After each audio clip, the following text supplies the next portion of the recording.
Look at this comment Ahinsa posted. මාසේ පඩිය හම්බ වුණු ගමන් දින කිහිපයකින් කොහෙන් ගියාද නැහැ නේද? තව ටිකක් ඉතිරි කළා නම් හොඳයි කියලා මාසේ අන්තිමට හිතනවාද?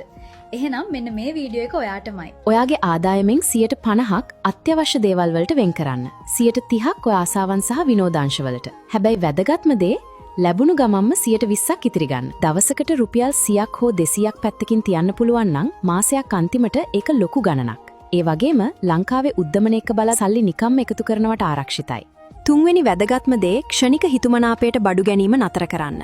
ලස්සන ඇලුත් ඊ-ගැජට් එකක් දැක්ක ගමන් ගන්න හදන්න එපා. 48ක් ඉවසලා බලන්න. සල්ලි ඉතිරි කරන එක ලොකු දෙයක් නෙමෙයි.